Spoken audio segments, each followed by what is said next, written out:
Okay, I'm going to pick up where I left off. I got a phone call that came in right in the middle of the video. So this is part 2 of the math vlog for today.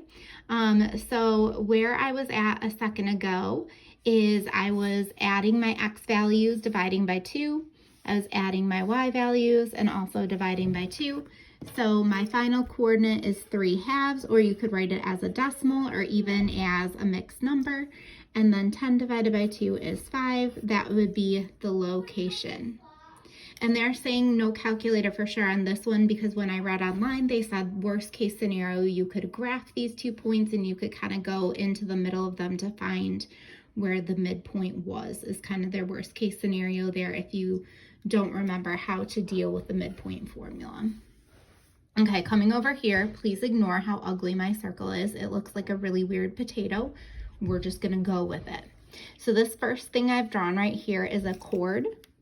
So AB is a chord within the circle. AB could also be an arc though, because if we look right here, we could call this arc AB as well. So it's a chord. And then if we think about this part, this curved part, that's gonna be the arc. So chord, arc.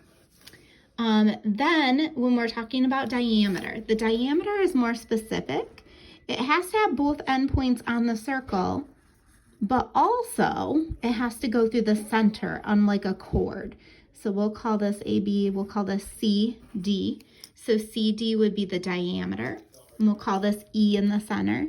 So ED or EC would both be an example of a radius, which is half the diameter.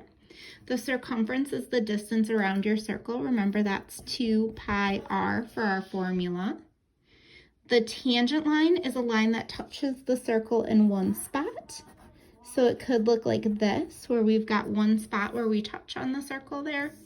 And then a secant line is where we have 2 points touching on the circle like this. So those are some examples of the vocab that you could see. And so making sure that you know the vocab, because how are you going to answer a question if you don't know what it's asking for, because the vocab is confusing to you. So again, today we've got some circle vocab, and then we're going back and looking at the distance and midpoint formula and making sure that we could deal with that without a calculator. Talk to you guys soon.